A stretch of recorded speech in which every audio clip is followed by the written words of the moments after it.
Hello student, हम पढ़ रहे थे मूलभूत गणितीय अवधारणाएं, मैथमेटिकल टूल्स, है ना। तो आज के जो इस लेक्चर में हम पढ़ने वाले हैं यहाँ पर अवकलन और अवकलन की आवश्यकता है, उसका ज्यामितीय यूज भी है ना। ये सारी बातें हम अवकलन से रिलेटेड डिस्कस करेंगे। तो यहाँ पर जो सबसे पहले हम बात करते हैं कि अवकलन क्या है और इसकी हमें आवश्यकता क्यों हुई है ना। फिर अवकलन करते कैसे, ये सारी हम बातें आगे डिस्कस करेंगे, ठीक है।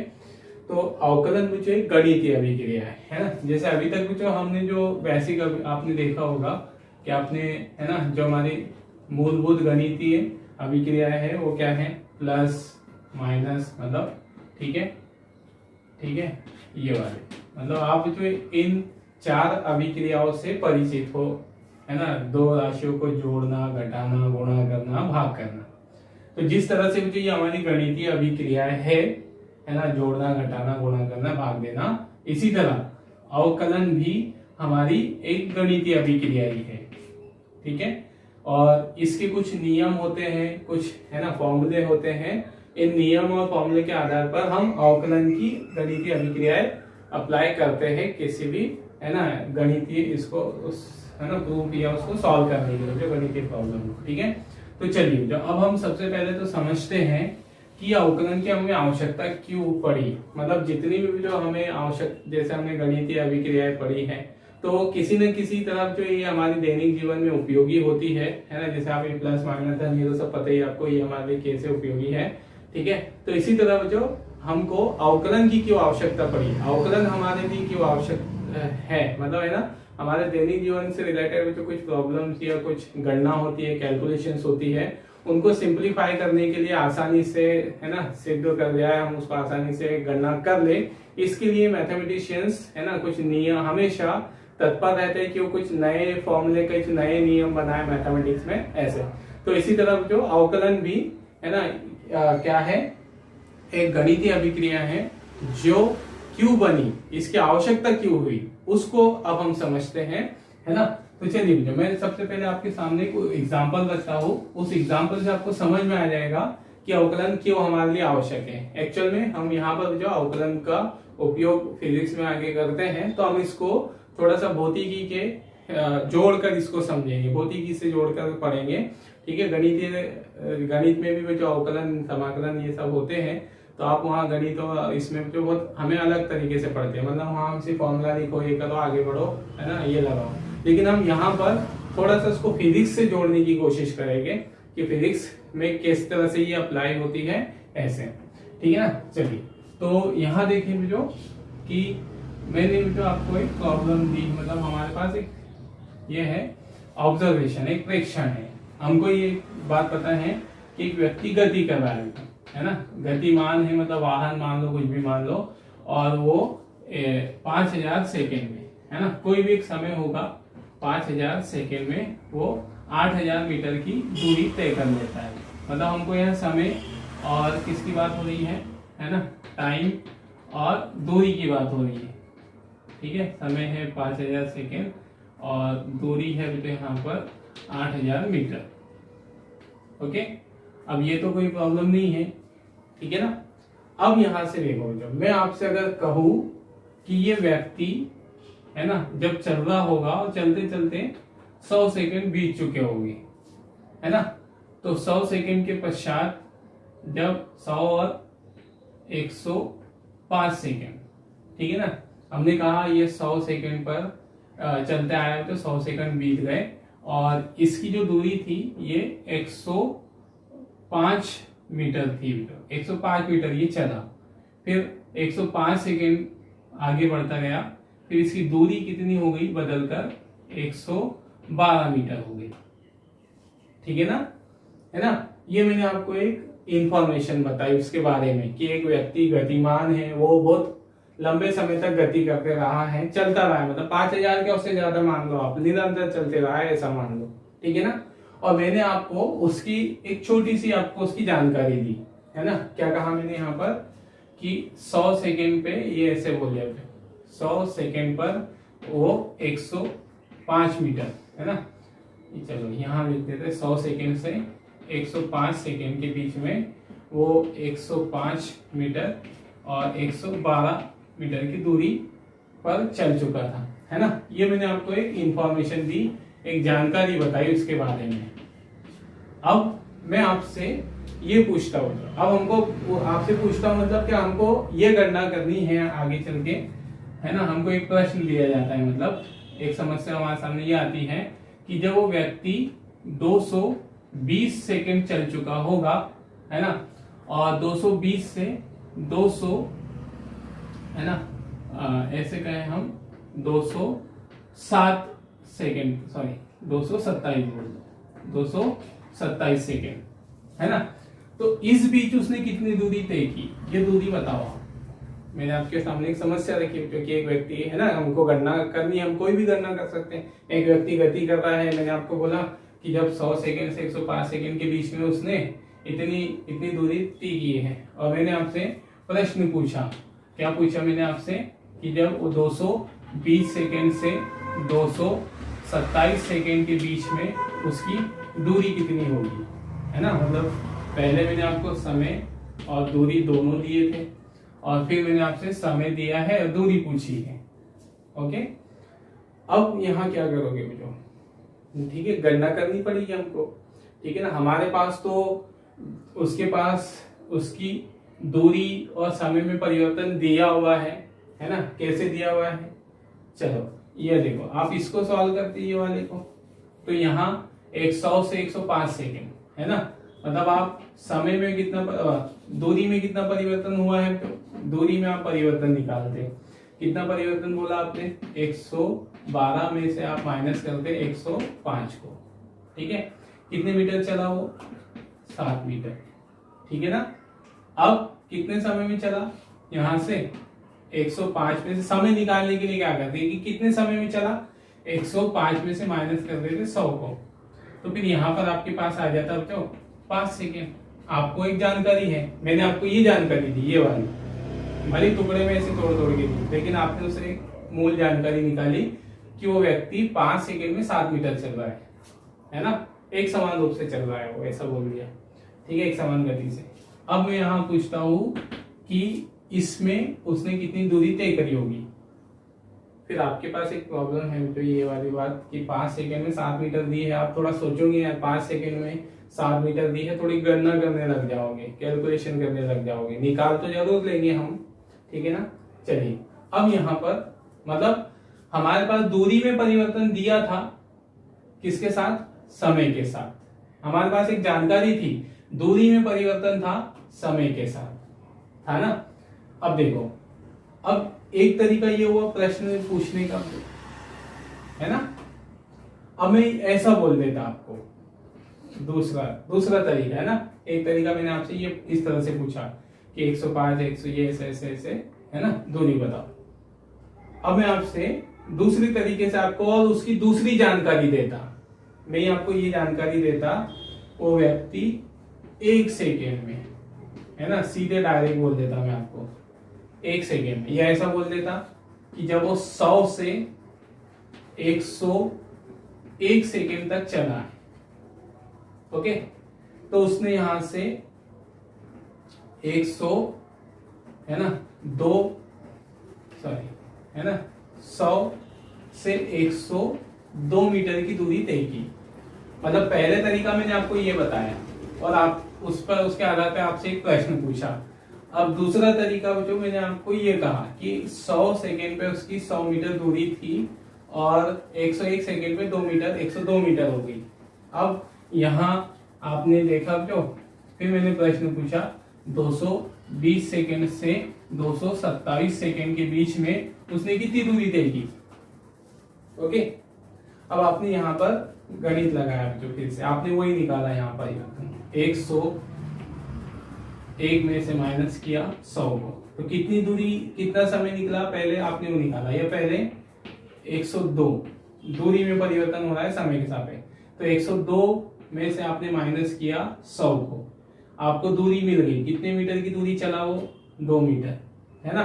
फिर आपने समय में निकाला, कितने समय में चला, 101 सेकेंड में से माइनस कर दिया 100 को, तो आपको यहाँ समय मिल गया, कितना मिल गया, 1 सेकेंड, है ना।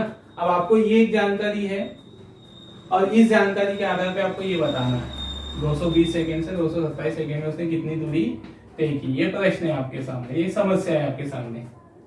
इधर देखो, ये 1 सेकेंड में 2 मीटर चल रहा है ना, 1 सेकेंड में 2 मीटर, और आपसे पूछा कितने में गया है 220 सेकेंड है ना से 227 सेकेंड के बीच, मतलब 7 सेकेंड में पूछ रहा है आपसे, है ना। कितने सेकेंड में पूछ रहा है, अगर आप यहाँ निकालो तो, अगर इसको माइनस करो तो समय 7 सेकेंड में, है ना। वो हमने ऐसा दिया है 227, लेकिन माइनस करके आप निकाल सकते हो। तो समय 7 सेकेंड में पूछा गया है हमसे। ओके, तो आपको मालूम है 1 सेकेंड में 2 चल रहा है, तो 60 सेकेंड में कितना चलेगा, 7 सेकेंड में ये इतना 14 मीटर चलेगा। आया समझ में, ठीक है ना। क्या समझे आप, आपके पास ये भी आपको ज्ञान था इस बात का, मतलब 2 आपके पास जानकारी थी तो, है ना। ये भी जानकारी थी, ये भी जानकारी कौन काय की जानकारी थी, समय के साथ दूरी में परिवर्तन, है ना। आपको मालूम था समय के साथ दूरी में परिवर्तन था, ये है ना, ये आपको इसका नॉलेज था। ओके, ये भी वही है, ये भी क्या है, समय के साथ दूरी में परिवर्तन, ये भी आपको नॉलेज है। ओके, अब दोनों में डिफरेंस क्या है, ठीक है। ये समय के साथ दूरी में परिवर्तन ये वाला भी था, तो यहां आपको कैलकुलेशन करने में थोड़ी सी क्या जा रही थी, गणना में कठिनाई जा रही थी। ओके, यहां क्या हुआ, कुछ नहीं, सीधे 1 सेकेंड पे 2 मीटर, तो 7 सेकेंड पे 14 मीटर, यहां गणना कैसी हो गई, आसान हो गई।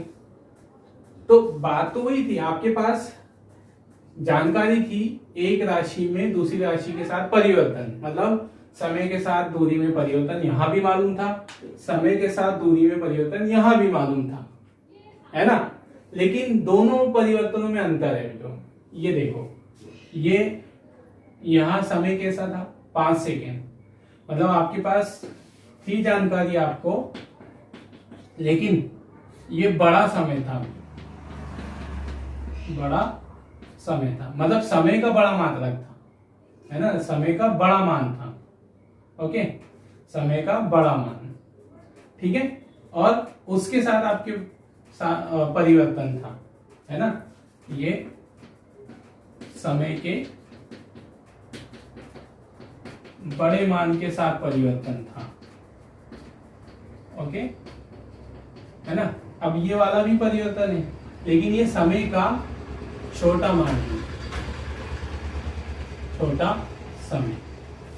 तो बताओ, जो हमारे पास इस तरह की एक जानकारी थी, एक राशि का परिवर्तन दूसरे के साथ मालूम था, है ना। हमने भौतिकी में पढ़ा है तो बहुत सारी राशि एक दूसरे के साथ चेंज होती है, दूरी समय के साथ, चाल बदल सकती है समय के साथ, है ना। दूरी और चाल बदल, ऐसे बहुत सारे मतलब रिलेशन रहेंगे भौतिकी में बेटो, ठीक है, जहां राशि एक दूसरे के साथ बदलते रहती है। तो जब एक राशि दूसरे के साथ बदलते रहती है, तो हमको अगर उनकी परिवर्तन की गणना करनी हो किसी भी स्थिति में कि कौन सी राशि किस तरह से बदल रही है, किसके सापेक्ष कितना बदल रही है, तो फिर हमें उनमें परिवर्तन मालूम होना चाहिए, परिवर्तन में रिलेशन मालूम होना चाहिए। जैसे यहाँ पर क्या हो रहा था, किसमें परिवर्तन हो रहा था, दूरी और समय में। तो हमको दूरी और समय में परिवर्तन हो रहा है ये बात मालूम है, और हम किसी भी समय में दूरी कितनी बदलेगी कोई वस्तु, जैसे कोई वस्तु वाहन चल रहा है मतलब, अब वो गतिमान है, चलते चलते हमने पूछ लिया कि यार 5 सेकंड बाद उससे वो कितनी दूरी तय कर लेगा, 10 सेकंड बाद कितनी दूरी तय करेगा। तो ये फिजिक्स में हमको इन चीजों की गणना करनी पड़ती है। जैसे हमने कहा वाहन है, यहाँ से चल रहा है ना, इतने मिनट बाद वो वहां पहुंच जाएगा।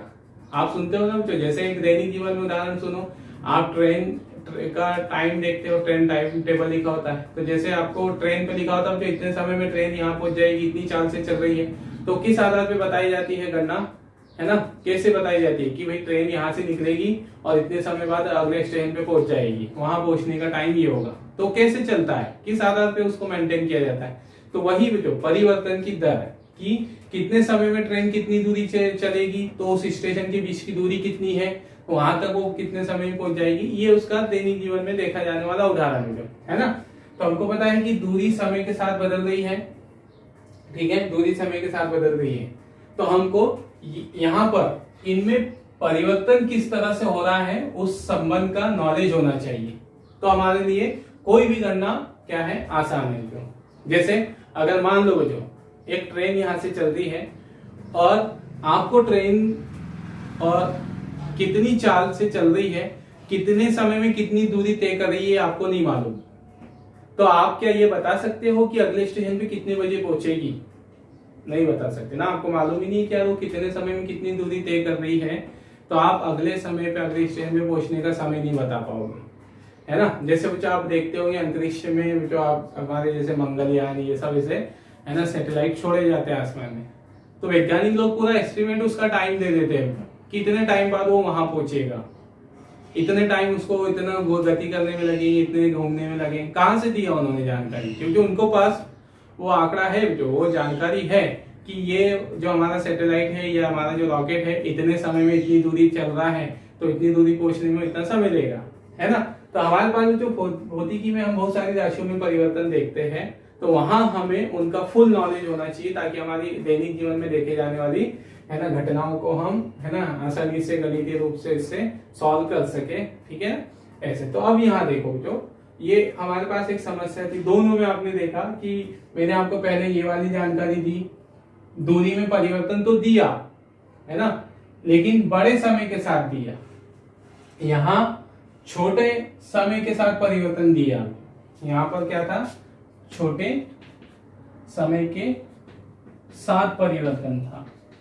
मतलब जब दूरी समय के साथ बदल रही है तो आपको उस दूरी में जो परिवर्तन मालूम होना चाहिए समय के छोटे मान के साथ होना चाहिए। ये जानकारी लिए आपके लिए क्या है, लाभदायक। बताओ लाभदायक यही हुई ना, इससे हमारी गणना आसान हो गई ना, इसमें हमको कुछ नहीं करना है, सीधे सीधे हमने गुणा भाग कर दिया है।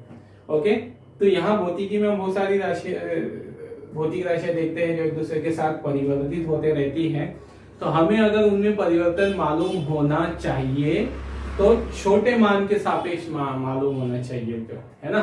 जैसे उदाहरण के लिए हमने कहा जो y बदल रहा है किसके साथ, x के साथ, ठीक है ना। y मतलब कोई भी राशि हो सकती है x y का मान बदल रहा है x के साथ, तो हमें ठीक है मैं ऐसा लिख देता हूं, y का मान x के मान के साथ बदल रहा है, ठीक है, ये परिवर्तित हो रहा है। तो फिर हमें एकदम सही डाटा और आसानी के लिए परिवर्तन मालूम होना चाहिए। क्या होना चाहिए, y के मान में x के छोटे से छोटे, है ना, x के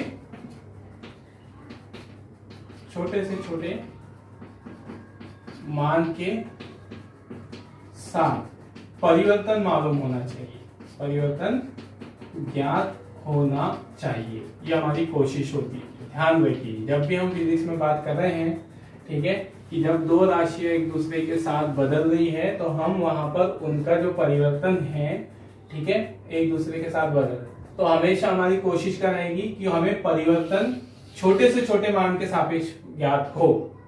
जैसे यहाँ समय का मान परिवर्तन तो था ये भी, लेकिन समय का बड़ा मान था, 5 सेकंड पे 7 मीटर था, है ना, यहाँ पर 1 सेकंड पे था, तो इसलिए जो हमने 1 सेकंड वाला छोटे मान पे परिवर्तन था हमने गणना आसानी से कर ली, ठीक है।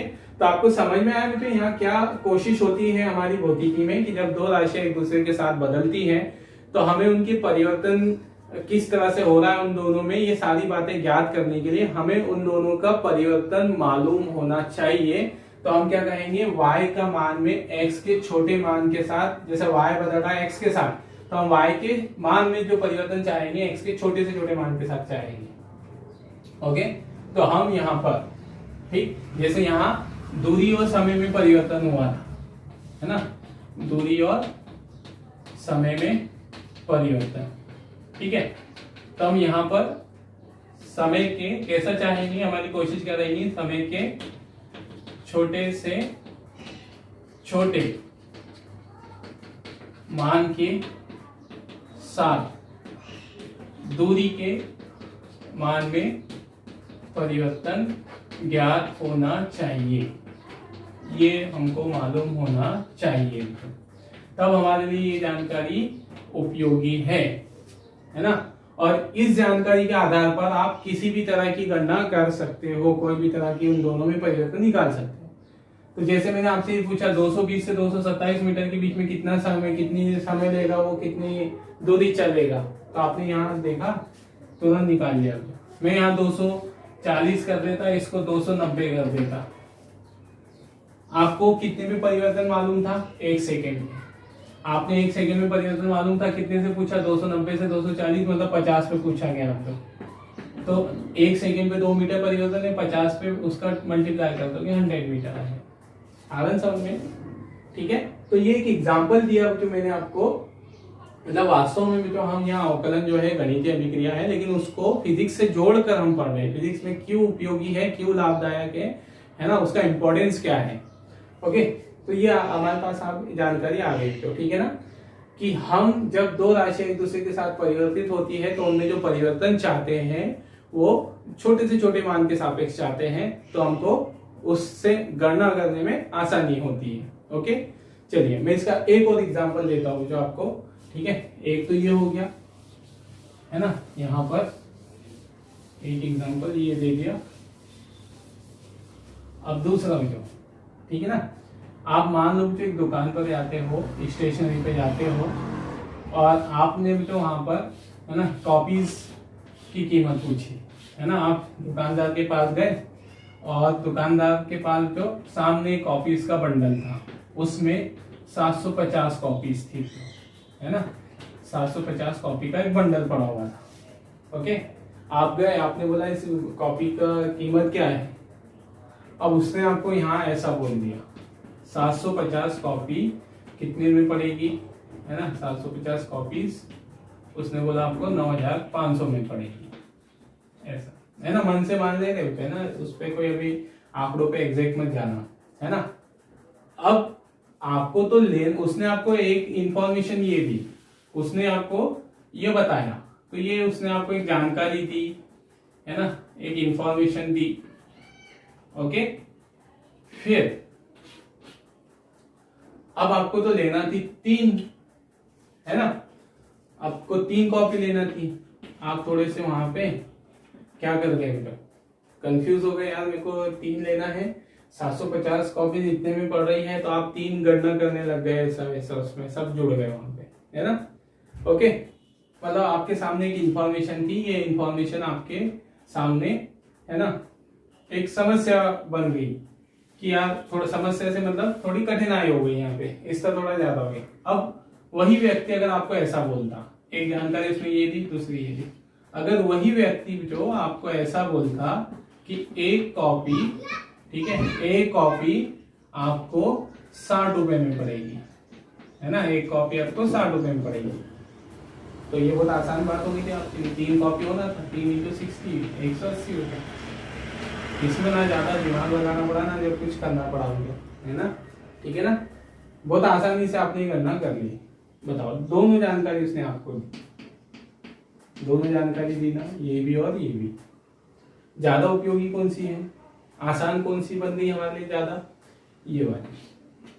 मतलब हमें वहां ये मालूम था कि कॉपी की कीमत, कॉपी की संख्या के साथ कीमत बदल रही है, ये बात वही हो रही है, कॉपी की संख्या के साथ कीमत बदल रही है।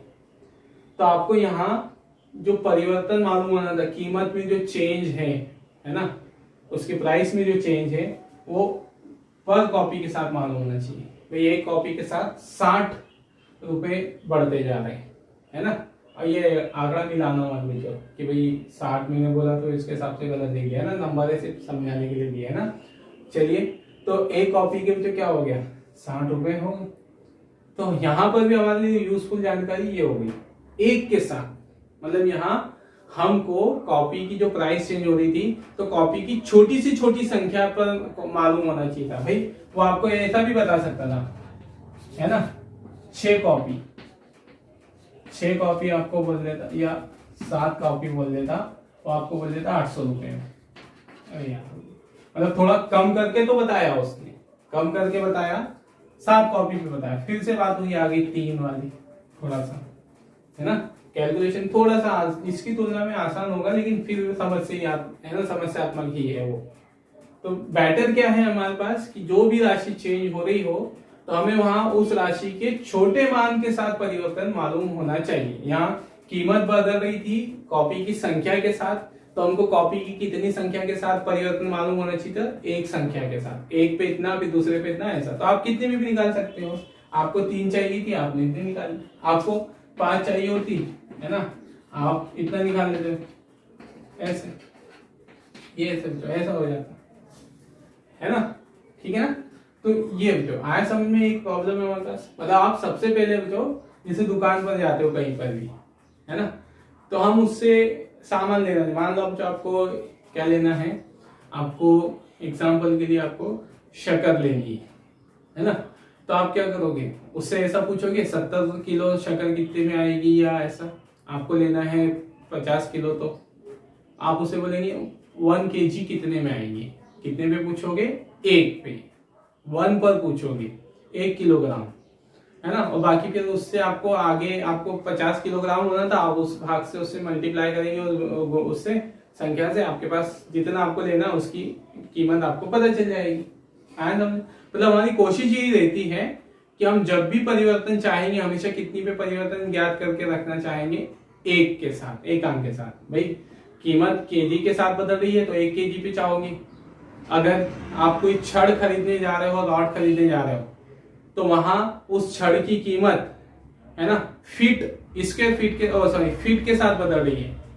भाई 1 फीट इतने की, 2 फीट इतने की, 3 फीट, तो आप कितनी फीट पे कीमत पूछोगे उससे, 1 फीट की कीमत बताओ। आपको 10 लेना है, आप 10 फीट से उसमें मल्टीप्लाई करोगे, आंसर आ जाएगा। तो हम जो दैनिक जीवन में हमारी टेंडेंसी यही है कि हम यहाँ जो परिवर्तन चाह रहे होते हैं वो 1 के साथ परिवर्तन चाहते हैं, छोटे से छोटे मान के साथ परिवर्तन चाह रहे होते हैं, ताकि हमारी आगे की गणना हमारे लिए आसान बन जाए। ओके ना। तो ये जैसे उसने बच्चा आपको ये जो इंफॉर्मेशन दी, आप उससे दुकान वाले से आके क्या ही पूछते हो, रेट क्या है, रेट ही पूछते हो ना, दर क्या है, दर, रेट मतलब दर जो यहाँ पे।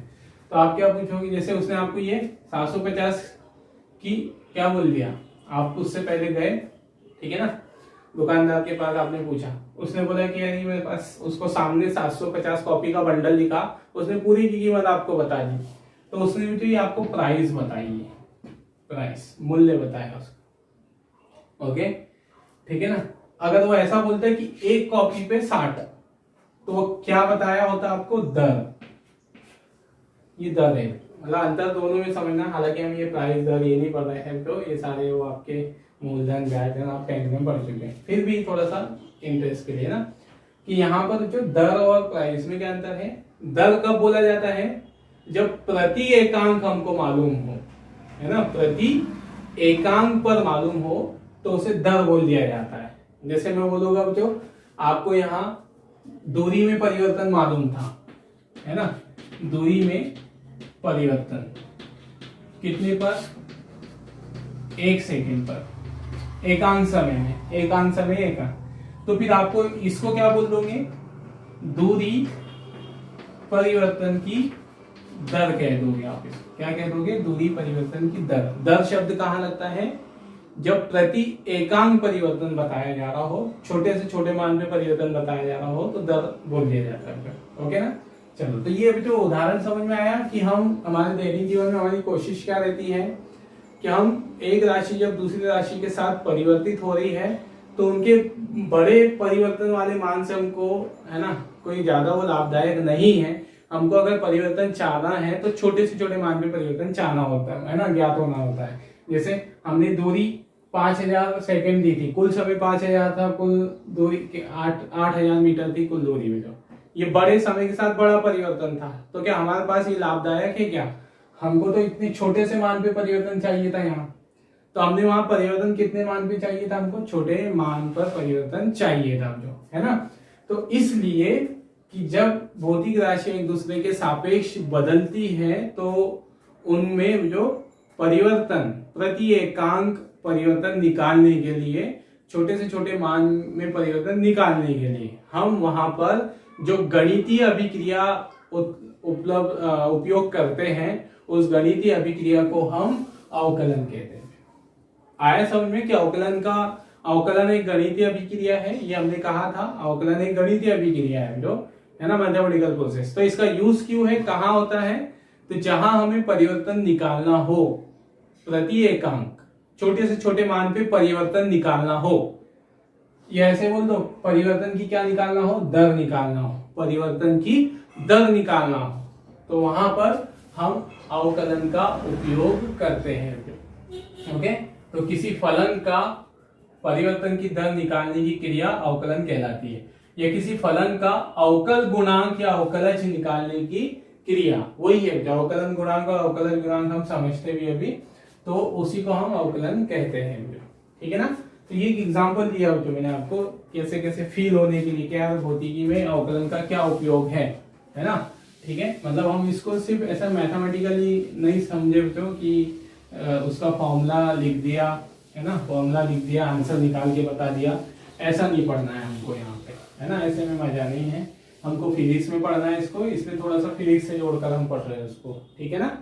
चलिए, अब यहाँ पर यह अवकलज गुणांक कैसे निकाला जाता है, मतलब इसकी गणितीय प्रोसेस क्या होती है, किस तरह से निकाले जाते हैं छोटे एकांक परिवर्तन है ना।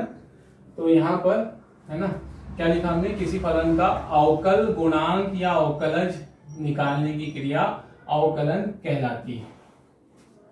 ओके, अब ये अवकल गुणांक कैसे निकाला जाता है, या उसे हम अवकल गुणांक को अवकलज भी कहते हैं।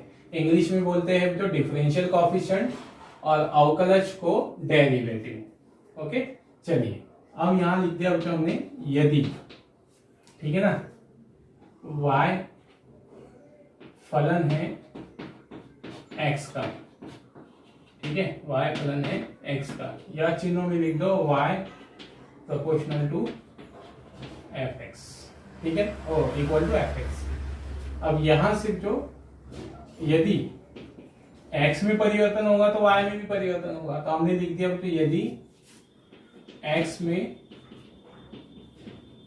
परिवर्तन है ना, डेल x है, तथा y में परिवर्तन डेल y है, मतलब x और y मतलब क्या, दो राशियां होगी। जैसे हमने यहाँ परिवर्तन दिखाया था, किसमें परिवर्तन दिखाया था हमने, दूरी और समय में। तो यहाँ दूरी समय है ना, वेग समय, विस्थापन समय, ऐसा कोई ना कोई दो राशियां होगी।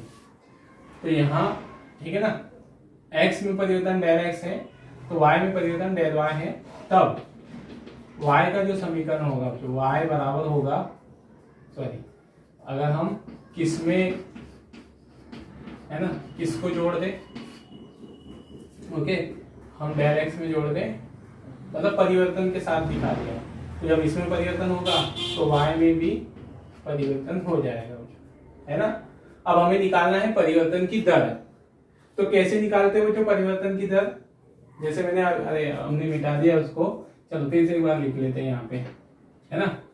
क्या लिखा था, जैसे मान लो 101 मीटर और 1 सेकेंड, 105 सेकेंड, है ना। ये इससे आपको दूरी कितनी बोली थी हमने, 105 मीटर और 112 मीटर। ओके, तो आपने यहाँ परिवर्तन निकालना है, एक राशि दूसरे के साथ परिवर्तित हो रही है, तो आपको परिवर्तन की दर निकालना है। आप क्या करोगे, पहले है ना, ये दूरी बदल रही है, दूरी समय के साथ, ये दूरी और ये समय के साथ, तो पहले आप क्या करोगे, है ना, 112 माइनस 105, किस में परिवर्तन निकालोगे, दूरी में परिवर्तन, है ना, दूरी में परिवर्तन निकाला आपने। ओके, बटे में दूरी में परिवर्तन, मतलब इसको डेल डी से दर्शा दो, मान चलो यहाँ कितना आएगा, 7 आएगा, है ना। ये दूरी में परिवर्तन है, डेल से दिखा दिया। फिर बटे में समय, 105 माइनस 101 नहीं 100 बोला था ना, 100 से, तो कितना आया यहाँ पे 5 सेकेंड, ऐसे निकाला, तो है ना। मतलब सबसे पहले हम निकालते हैं पहले क्या निकालते आप, परिवर्तन। ये किस में परिवर्तन था, दूरी में परिवर्तन निकाला आपने। ओके, तो हम यहाँ पहले किस में परिवर्तन निकालेंगे, y में, y में परिवर्तन। तो डेल y का मान निकालोगे आप, डेल y बराबर, डेल y को इसको पक्षांतर कर दोगे इधर, f x plus del x, और ये इधर आएगा y हो जाएगा, है ना। अब y को हम ऊपर क्या लिख सकते हो, fx लिख सकते हैं। यहाँ x के टर्म में बता रहे इसलिए इसको भी fx लिख देंगे। क्या लिख देंगे, fx। ये आ गया आपके पास परिवर्तन बेटो, y में परिवर्तन आ गया, है ना। क्या हुआ ये, y में परिवर्तन। अब निकालना है परिवर्तन की दर। पहले आपने निकाला कितना परिवर्तन हुआ, फिर उसमें आपने भाग दी दिया जो समय में परिवर्तन से, तो आपको उससे ज्ञात हो गया कि 5 सेकेंड में 7 मिनट। तब उसके बाद आप क्या करते हो, जैसे दूरी में जो परिवर्तन था, दूरी में परिवर्तन हो रहा है किसके सापेक्ष, समय के, तो समय में परिवर्तन से आप भाग दे दोगे, है ना। ऐसे करेंगे ना, 7 मीटर से, है ना, 7 मीटर परिवर्तन हुआ 5 मीटर में, ऐसे। तो यहाँ पर आप y में परिवर्तन मिल गया। अब y परिवर्तन की दर, है ना, y परिवर्तन की, मतलब y में परिवर्तन की दर, y लिख दो, या y में, y के मान में पे ना, y से मतलब y के मान में परिवर्तन की दर, ये आएगा। क्या करोगे फिर, डेल y यहां लिख देते हैं ना। क्या करते हो जब उसके बाद, ठीक है, ये डेल y, उसको भाग दे देते किससे, x, है ना, दूसरी राशि के परिवर्तन से। तो डेल y बराबर दे, इधर क्या आ जाएगा, f x plus del x minus F X, बटे में कौन आ जाएगा इधर, डेल x, है ना। ये y में परिवर्तन, फिर y में परिवर्तन, फिर डेल x के मान से भाग दिया, डिवीजन किया, ये लिखा y में परिवर्तन, फिर डेल x के मान से भाग दिया। ओके, अब यहां ऐसा मान ले तो, यदि, है ना, हमने कहा कि हमारे पास ये भी एक परिवर्तन है, बड़े मान पे परिवर्तन, और दूसरा परिवर्तन जो कैसे था, जो मैंने आपको उदाहरण दिया था, जैसे यहाँ पे ये 100 पे 105, 100 सेकेंड से 105 सेकेंड पे 105 मीटर और 112 मीटर ये दूरी है, ये समय निकाला। अब मैंने दूसरी जानकारी आपको दी कि यहाँ वो, है ना, 201 से 202 सेकेंड के बीच उसकी दूरी कितनी है ना। यहाँ पर वो 204 मीटर से 206 मीटर चल रहा है ना। तो ये वाला भी आप परिवर्तन निकालोगे, उसमें कैसे निकालोगे, तो यहाँ पे 202 में, है ना, दूरी में परिवर्तन, ये दूरी है ना, तो 206 माइनस 204, ओके। फिर बटे में क्या कर दोगे, परिवर्तन निकाला पहले दूरी में, दूरी में परिवर्तन कितना आ गया यहाँ 2 मीटर, किस में परिवर्तन है, तो ये दूरी में ना, डेल डी से दर्शा रहे, ठीक है ना। चलो यहाँ पर, और ये जो चिन्ह है डेल्टा का चिन्ह है ना, डेल्टा का चिन्ह, जब उसको समझते थे अभी। फिर समय कितना बदला यहाँ से, 202 में से माइनस कर दिया 200, कितना बदला, 1 सेकेंड बदला, ये समय में परिवर्तन आया, है ना। देखना क्यों, ये भी परिवर्तन है, ये भी परिवर्तन है, ये भी दूरी में परिवर्तन बता रहा है समय के साथ, ये भी दूरी में परिवर्तन बता रहा है समय के साथ। लेकिन अभी हमने देखा हमारे पास उपयोगी कौन सा था, ये वाला छोटे मान के साथ परिवर्तन, है ना, छोटे से छोटे मान के साथ परिवर्तन हमारे पास उपयोगी था, ये उपयोगी है, मान के साथ परिवर्तन, ये वाली इंफॉर्मेशन हमारे लिए उपयोगी है, ठीक। तो हमारे पास यहाँ परिवर्तन तो आया, है ना, y के मान में परिवर्तन आया किसके साथ, x के, लेकिन ये बड़ा परिवर्तन हो सकता है, जो हमें चाहिए कैसा, एकदम कैलकुलेशन आसान करने के लिए, छोटे से छोटे परिवर्तन के लिए। तो इसलिए हम मानेंगे यदि डेल x कैसा हो, अत्यंत सूक्ष्म हो, है ना, डेल x का मान, है ना, अति सूक्ष्म हो। अति सूक्ष्म मतलब बहुत छोटा हो। जो डेल x के मान में, जैसे हमने कहा ना, डेल x को मान लो आप समय, ये समय, तो समय के मान में जो परिवर्तन होना चाहिए वो छोटे से छोटा होना चाहिए। तो वही हमने लिखा, डेल x का मान अति सूक्ष्म होगा, है ना। तब ठीक है, अति सूक्ष्म से मतलब हम उसको यहाँ पर एक लिमिट दे देंगे। तब हम लिख देंगे लिमिट डेल y बटे, sorry, limit del x tends to 0। मतलब हमने कहा कि डेल x का मान अति सूक्ष्म हो, मतलब डेल का मान इतना छोटा हो कि वो 0 की ओर अग्रसर हो, जो लगभग 0 के बराबर हो। ये क्या बताते हैं, क्या पढ़ते, बोला भी था हमने, डेल x, क्या पढ़ोगे आप इसको, है ना, टेंस टू, ये जो एरो का चिन्ह है, टेंस टू, ऐसा पढ़ते हैं, tends to 0, del x tends to 0, limit del x tends to 0, फिर डेल y बटे डेल x, फिर इधर भी जो लिमिट लिख देंगे, limit del x tends to 0, मतलब इसी को इधर रिप्रेजेंट कर रहे हैं, है ना। तो यहाँ पर ये हो गया x plus del x minus fx, इधर क्या हो गया, डेल x हो गया, है ना। ये अब ध्यान दो यहाँ पर कि हमने ये जो डेल्टा का चिन्ह उपयोग किया है ना, ये बात तो समझ में आ गई कि हमको परिवर्तन छोटा वाला चाहिए, बड़ा परिवर्तन नहीं, बड़े छोटे मान के साथ परिवर्तन चाहिए, ठीक है ना।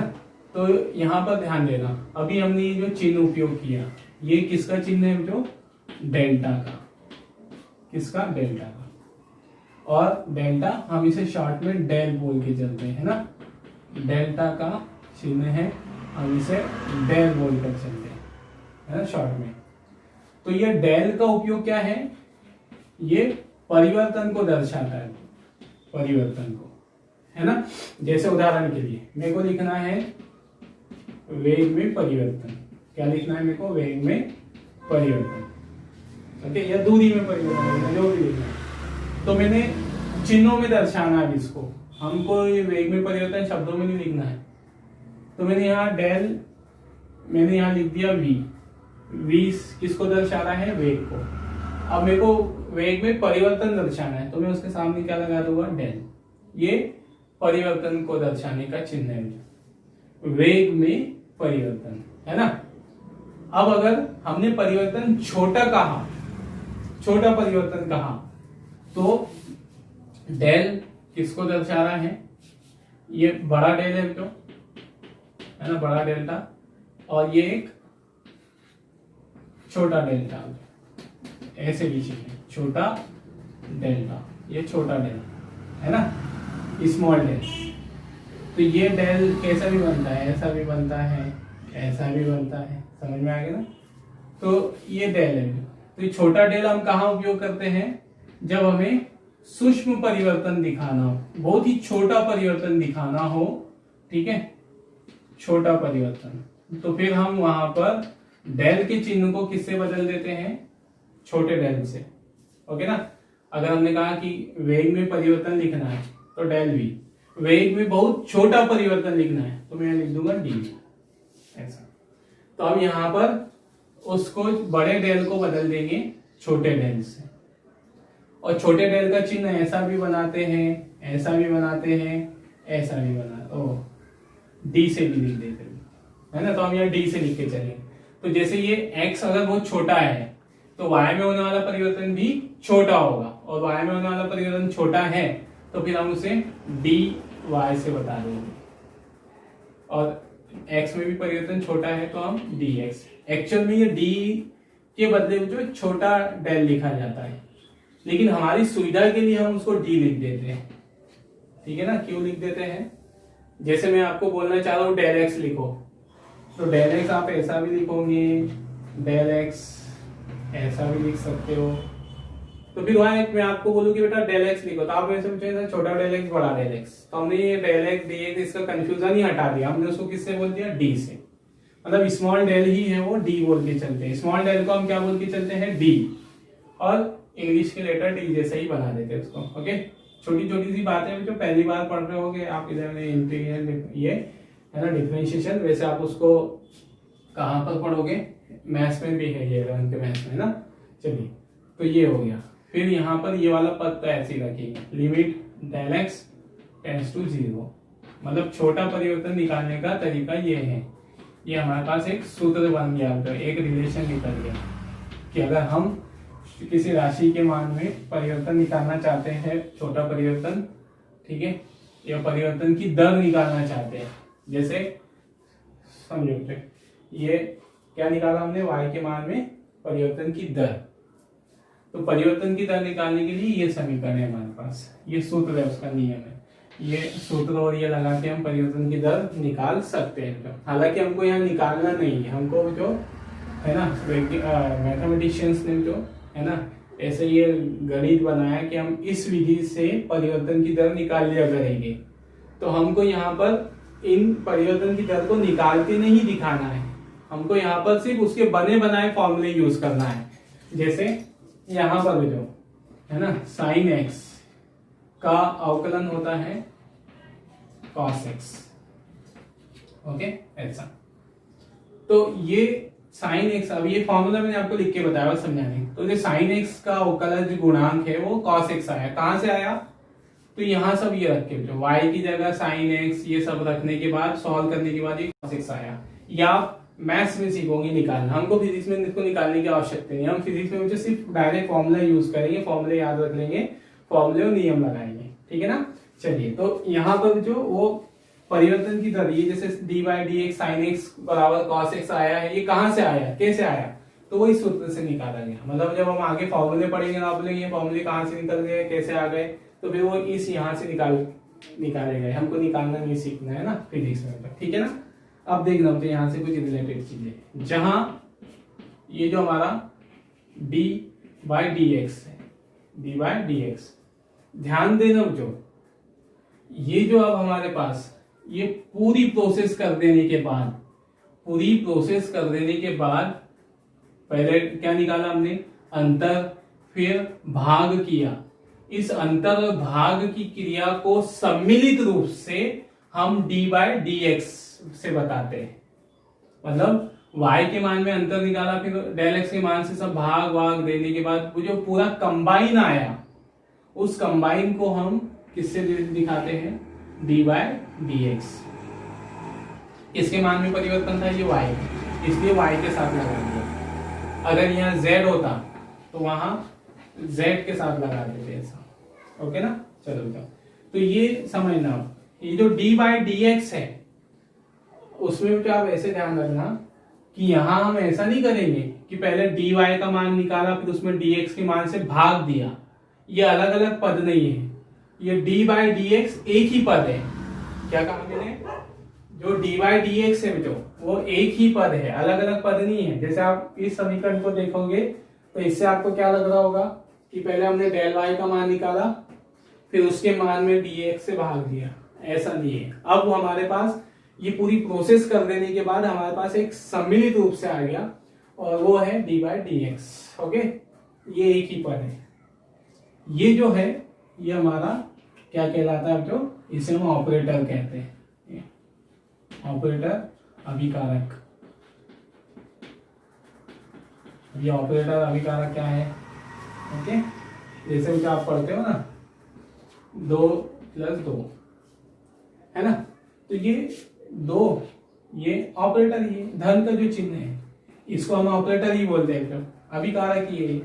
इससे हमको समझ में आता है कि हमको राशियों को जोड़ना है ना, मतलब हमको ये बताना है कि हमको 2 और 2 को जोड़ना है, तो हम उसके बीच में ऑपरेटर लगा देंगे प्लस का साइन। अगर हमने लिखा है कि 5 में से 3 को घटाना है तो ये ऑपरेटर लगा देंगे। तो इसी तरह अगर हमको ये बताना है कि हमको y का अवकलन करना है, y का अवकलन करना है किसके सापेक्ष, ठीक है, x के सापेक्ष, तो फिर हम उसका क्या कर देंगे, उसको किससे दर्शाएंगे, भाई y का अवकलन x के सापेक्ष, इसको किससे दर्शाएंगे, जैसे धन को जोड़ रहे हैं, जोड़ने को दर्शा रहे धन इस चिन्ह से, धन के चिन्ह से, घटाने को दर्शा रहे इस ऋण के चिन्ह से, तो फिर अवकलन को किससे दर्शाएंगे, तो ये हम अवकलन को इससे दर्शाएंगे, dy dx। किसका अवकलन है, y का अवकलन किसके सापेक्ष, x का, तो ऐसा लगा देंगे। अगर मैं यहां लिख दूं जो z का अवकलन किसके सापेक्ष, t के सापेक्ष, तो आप यहां लिख दोगे z बाय dt ऐसा। अगर मैंने लिख दिया यहाँ v का अवकलन t के सापेक्ष, तो यहाँ आ जाएगा dv बाय dt, आया ना। ये अवकलन है बच्चों, ऑपरेटर है, अभिकारक है, ये जिसके साथ लगा हुआ है, इसका मतलब आपको उसका क्या करना है, उसमें कौन सा ऑपरेशन लगाना है, अवकलन की विधि लगाना है, कौन सी अभिक्रिया लगानी है, अवकलन की। जैसे यहाँ धन ये लग गया तो आपको कौन सी अभिक्रिया लगानी होती है, जोड़ने की। तो इसी तरह ये किसके साथ लग गया तो आपको वहां पर किसकी क्रिया लगानी है, अभिक्रिया अवकलन की। तो इस dy dx को, इसे मैं जानकारी के लिए बता रहा हूँ ना, इसको हम अभिकारक या ऑपरेटर कहते हैं, जो अवकलन की क्रिया को दर्शाता है ना, या इसे हम क्या भी कहते हैं, जो इसी को हम अवकल गुणांक कहते हैं, अवकल गुणांक या अवकलज, क्या बोलते हैं इसको, अवकल गुणांक या अवकलज, ठीक है ना। जैसे देखो मैं क्या लिखा हुआ है यहाँ पे, dy dx y ऐसा लिखा हुआ है, तो ये क्या है, x के सापेक्ष, क्या पढ़ोगे इसको, x के सापेक्ष y का अवकल गुणांक, पढ़ने का तरीका भी देख लो है ना, अवकल गुणांक या x के सापेक्ष y का अवकलज, ओके। ये आया समझ में, ऐसा पढ़ेंगे इसको, y के सापेक्ष x के सापेक्ष, मतलब नीचे वाली जो राशि है उसकी तुलना में बताते, तो x के सापेक्ष y का अवकल गुणांक पढ़ेंगे इसको, या x के सापेक्ष y का अवकलज पढ़ेंगे, पढ़ने का तरीका भी बता दिया। और ये एक ऑपरेटर है, ये कोई अलग अलग नहीं है कि dy का भाग दिया और dx, जब भी आप अवकलन दर्शाओगे तो इस तरह से ही दर्शाओगे, है ना, अवकलन का चिन्ह, ठीक है। तो यहाँ पर कैसे पढ़ते हैं वो भी ध्यान में रख लो, ऑपरेटर, अवकल गुणांक या अवकलज ऐसे, ठीक है ना। और ये क्या बताता है, dy dx किसको दर्शाता है, देखो dy बाय dx, हमने ये क्या निकाला है, y के मान में परिवर्तन की दर, तो y के मान में परिवर्तन की दर को ही दर्शा रहा है, मतलब क्या बताता है, परिवर्तन की दर को दर्शाता है, ध्यान रखना, परिवर्तन की दर को व्यक्त करता है फिजिक्स में, है ना। फिजिक्स में जो हम इसको इस तरह से याद रखेंगे, परिवर्तन की दर को व्यक्त करता है, ठीक है। जैसे मैंने लिख दिया तो यहाँ पर dy ये v बाय डी, तो ये क्या बता रहा है हमको, t के सापेक्ष, t मतलब समय, t के सापेक्ष v के मान में परिवर्तन की दर, ये दर्शा, ओके। ऐसा है कि एग्जाम से छोटे छोटे एग्जाम्पल दे रहा हूँ ताकि आपको दिमाग में बातें बैठते जाए। तो dv बाय dt मतलब t के सापेक्ष v के मान में परिवर्तन, ऐसा दर्शाएगा, ओके, परिवर्तन की दर दर्शाएगा, ओके। तो यहाँ सिर्फ ये है हमारे पास डिफरेंशिएशन, और जब हम किसी वस्तु का, है ना, क्या करते हैं, अवकलन करते हैं, तो अवकलन से हमको एक नई राशि प्राप्त होती है, एक नई भौतिक राशि की उत्पत्ति होती है। फिर जैसे ये मैं लिख दूं जो वेग परिवर्तन की दर, वेग परिवर्तन की दर किसके सापेक्ष, समय के सापेक्ष, तो आप क्या लिखोगे इसको, dv बाय dt। तो ये हम वेग का अवकलन कर रहे हैं, तो जब हम एक राशि का अवकलन करते हैं तो इससे हमको मिलता है जो त्वरण, एक नई राशि मिलती है हमको। जब भी हम किसी राशि का वेग परिवर्तन की दर निकालेंगे, वहां एक जो राशि प्राप्त होगी छोटी परिवर्तन की दर, वो एक नई भौतिक राशि होती है, ठीक है ना। तो वेग परिवर्तन की दर, ये सब एग्जाम्पल हुए उसके। ठीक है, तो ये रहा हमारा अवकलन।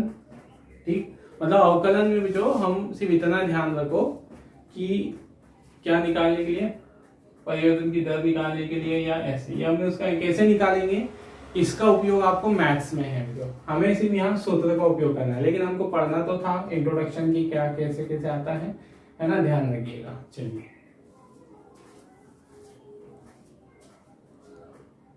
बच्चों ना, अब हम यहाँ पर अवकलन का भौतिक अर्थ और ज्यामितीय अर्थ समझते हैं ना।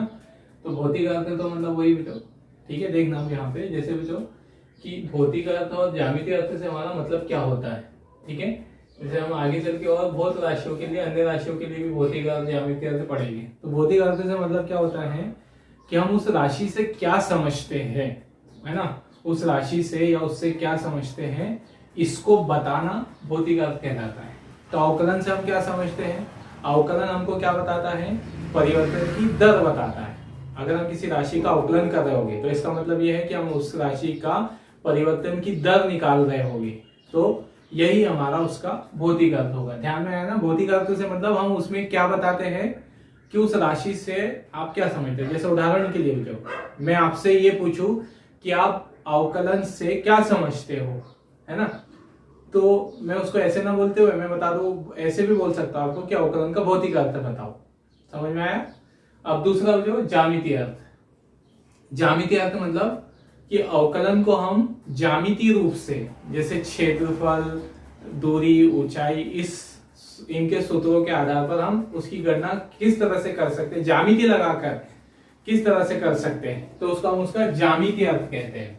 ज्यामितीय अर्थ में हम ये बताएंगे कि हम उस राशि को ज्यामितीय रूप से कैसे निकाल सकते हैं। समझ में आया ना, ज्यामितीय अर्थ मतलब कि ज्यामितीय रूप से हम कैसे निकाल सकते हैं, ये बताना। ओके, तो अभी देखना हम जो अवकलन हमने पढ़ा है ना, अभी आपको समझ में आ जाएगा। ये हमने लिखा है वैसे, अभी उसको प्रूफ होने के बाद आपको समझ में आ जाएगा क्या लिखा हुआ है। तो चलिए, हमने मान लिया कि हमारे पास y क्या है, x का फलन है ना, y जो है x का फलन है, और यहाँ x का मान, x के मान पर y का मान कितना है, y। अब x बढ़कर क्या हो गया, डेल x हो गया, तो y भी बदलकर डेल y हो गया, है ना। अब हम यहाँ क्या करेंगे, इन दोनों में पहले ग्राफ सम निकालते हैं। ज्यामितीय रूप का उपयोग करना मतलब ग्राफ निकालेंगे हम।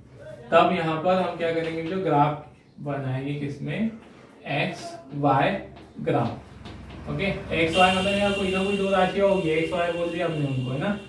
ठीक है, अभी ग्राफ जो हम बनाते हैं एक्स और वाई में, चलो यहाँ पर जो इधर, ठीक है, ये एक्स अक्ष पर हमने एक्स के दो मान लिए, एक तो एक्स है और दूसरा कितना है, एक्स प्लस डी एक्स बोल देते तो डेल एक्स नहीं बोलते, है ना, यहाँ डी एक्स लिख देते और इसको डी वाई लिख देते, छोटा परिवर्तन दिखाते हैं। ठीक है ना, और इधर वाई के दो मान है ना, ये डी एक्स और ये डी वाई कर दो, तो इधर वाई हो गया यहाँ और ये D Y plus D Y, है ना। डी वाई मतलब जो मान बढ़ते जा रहा है, एक्स था थोड़ा सा और बढ़ गया, एक्स प्लस डी एक्स हो गया, फिर अगला और बढ़ जाएगा, ऐसा, है ना। अब ग्राफ तो बनाते आते ही हमको, है ना। ग्राफ कैसे बनाते हैं, एक्स के मान के सापेक्ष वाई के मान को मिलाते हुए चलते हैं। तो ये एक्स, जब एक्स है हमारे पास तो उस समय वाई का मान कितना है, वाई है, दूसरी राशि का मान वाई है। ओके, फिर इधर जो है ना, तिरछा बना होगा, थोड़ा समझ जाना, ये वाई जो, ओके, और y का जब x का मान कितना हुआ, x का मान हुआ हमारे पास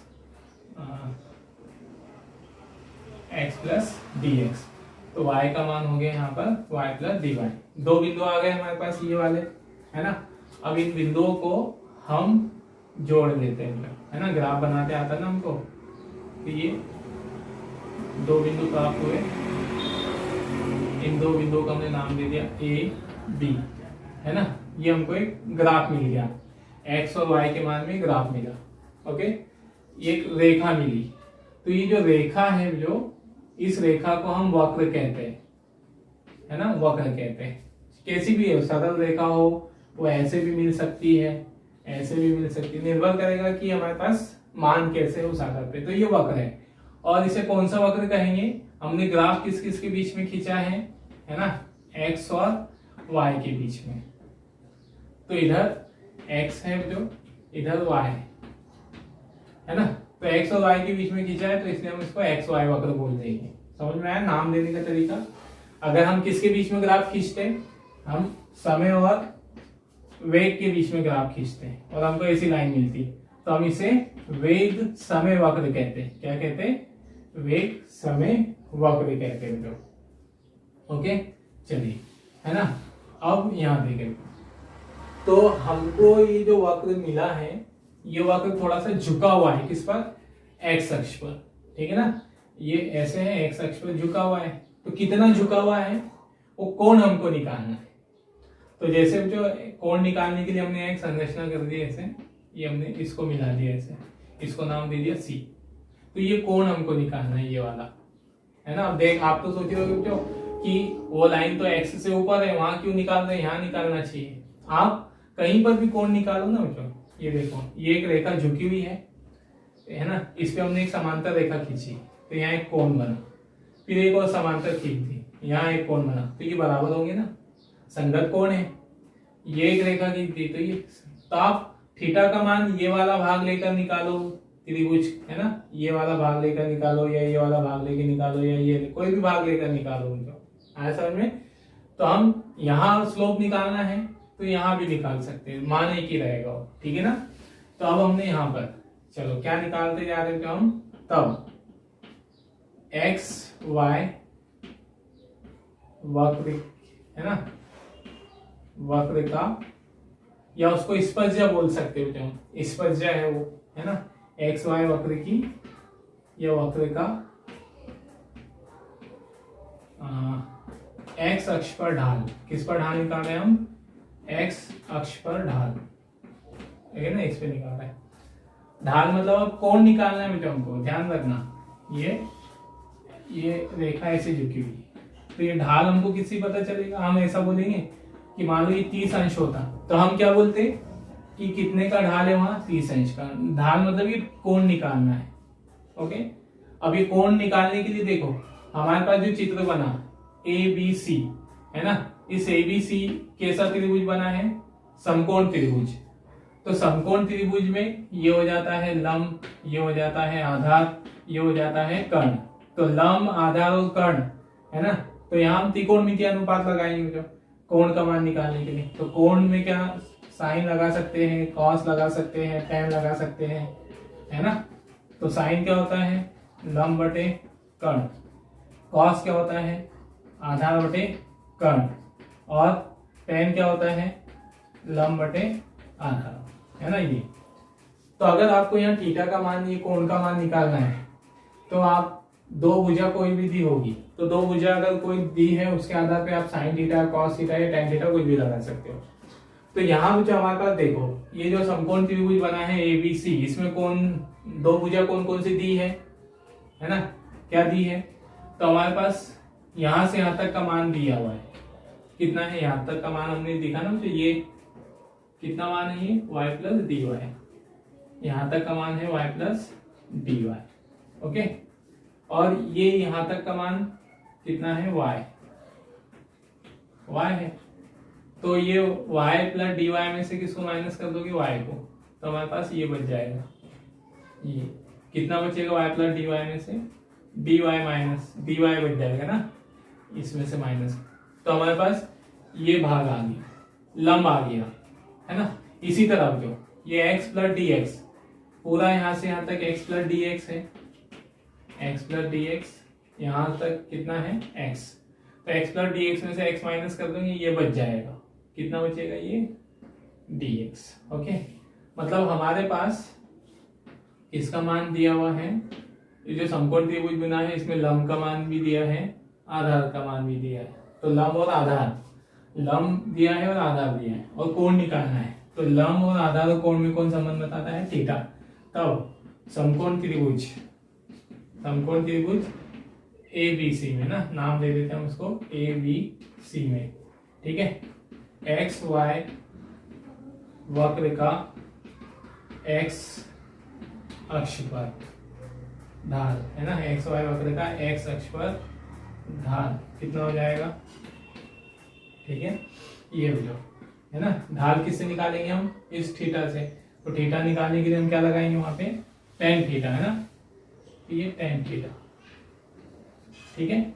अब इसका मान कितना है, तो ढाल का टेन थीटा लगा दो, टेन थीटा होता है वहां पे लंब बटे आधार, लंब बटे आधार, तो लंब कितना है वहां पे, ये लगा देते हैं BC, आधार कितना है AC, कितना आ गया ये इतना BC AC लिखने की जरूरत नहीं है, डायरेक्ट अंडरस्टूड है, dy लंब बटे आधार dy बटे dx, है ना। हमने ये क्या निकाला, एक्स वाई वक्र का x अक्ष पर ढाल हमने निकाला, ओके ना। तो ये एक्स वाई का समय एक्स अक्ष पर जो ढाल है किसके बराबर आया, dy बाय dx। अब ये dy बाय dx ही तो क्या है, अवकलज गुणांक था ना, जो इधर हमने पढ़ा था अभी, है ना, अवकलज गुणांक, ठीक है, किसका, y का x के सापेक्ष। अगर मैं लिखूं y का x के सापेक्ष अवकलज गुणांक कितना है, आप ये बोलोगे ना dy बाय dx, ठीक है। तो क्या समझ में आया बच्चे हमको, y का x के सापेक्ष अवकलज गुणांक ग्राफी विधि से किसके बराबर आएगा, एक्स वाई वक्र का x अक्ष पर ढाल निकाल लो, ऐसा, है ना। क्या समझे हमने कि ज्यामितीय विधि के अनुसार एक्स वाई वक्र का x अक्ष पर जो ढाल है वही हमारा अवकलज गुणांक के बराबर होगा, x अक्ष के सापेक्ष y के अवकलज गुणांक के बराबर होगा, मतलब ज्यामितीय विधि से।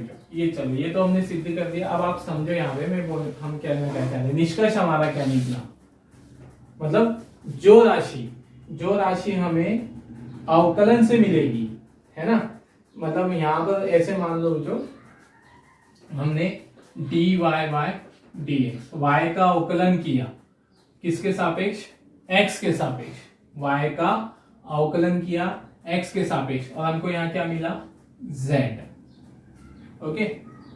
तो ये जो z राशि है जो y के अवकलन से मिल रही है x के सापेक्ष, यही z राशि अगर हम इस x y में ग्राफ खींच दे, x y के मध्य या x y वक्र के, ठीक है, x अक्ष पर ढाल, मतलब ग्राफीय विधि से अगर हम निकालना चाहें, तो जैसे z निकालना चाह रहे हैं, मालूम हमको z निकालना है, तो हम क्या कर देंगे, y का अवकलन कर देंगे x के सापेक्ष। अब ग्राफीय विधि से हमको मालूम है कि अगर हमें z निकालना है तो हम x और y में ग्राफ बनाएंगे और जो ढाल रेखा आएगी उसका ढाल निकाल लेंगे, ये tan थीटा लगाकर, तो ढाल जो आएगा उससे हमको z का मान मिल जाएगा। मतलब जो राशि, ध्यान रखो इतना, जो राशि अवकलन से मिल रही है वही राशि ग्राफीय विधि से भी मिल सकती है। और ग्राफीय विधि से कैसे निकालेंगे, तो हम उन दोनों राशियों में, है ना, जो एक दूसरे का फलन है उनमें ग्राफ खींचेंगे और उनका ढाल निकालेंगे जो रेखा प्राप्त होगी, है ना, उससे। चलो एक और उदाहरण ऐसे समझो, जैसे हाँ आपने पढ़ा होगा त्वरण, अभी जैसे हमने त्वरण बच्चे छोटी कक्षा में आपने पढ़ा होगा 9th में, उसमें नहीं पढ़ा है कोई दिक्कत नहीं, ठीक है। त्वरण किसके बराबर होता है, वेग परिवर्तन की दर के, है ना, वेग परिवर्तन की दर, ओके।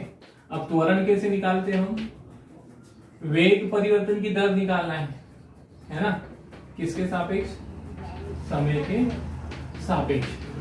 तो हमको मालूम है त्वरण वेग परिवर्तन की दर के है समय के सापेक्ष, तो वेग परिवर्तन की दर किससे निकालते हैं हम, अवकलन से। तो हम यहाँ वेग का अवकलन कर देंगे, वेग का अवकलन किसके सापेक्ष, समय के सापेक्ष, वेग का अवकलन समय के सापेक्ष। मतलब हमको यहाँ वेग के समय के सापेक्ष अवकलन से त्वरण मिल रहा था, है ना। क्या कर रहे थे हम यहाँ पर, समय के सापेक्ष, है ना, वेग का अवकलज, क्या बोलेंगे इसको, समय के सापेक्ष वेग का अवकलज से जो राशि मिल रही थी वो त्वरण थी। तो अब हमको त्वरण ग्राफी विधि से निकालना है। एक तो ये इससे निकाला हमने त्वरण किससे निकाला, गणितीय विधि से, अवकलन से। तो हमने वेग का अवकलन कर दिया समय के सापेक्ष, त्वरण मिल जाएगा। अब हमको त्वरण निकालना है, लेकिन त्वरण अब हमको ग्राफी विधि से निकालना है। तो ग्राफी विधि से हमने अभी सीखा कि जो राशि हमें किससे मिल सकती है, अवकलज गुणांक से, अवकलन से, वो राशि ग्राफ से भी मिल सकती है।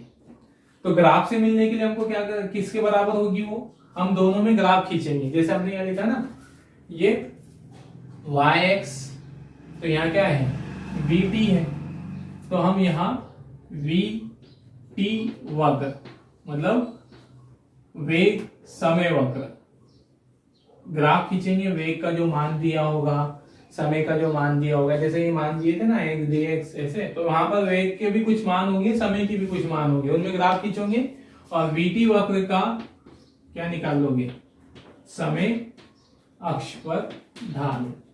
ऐसा मतलब हम ऐसा करेंगे। तो देखना, ये वेग को ले लेंगे किधर, समय अक्ष पर, सॉरी समय को ले लेंगे कहां पर, x अक्ष पर। तो यहाँ समय का कोई ना कोई मान होगा ऐसे इधर, और इधर वेग को लिख देंगे y अक्ष पर।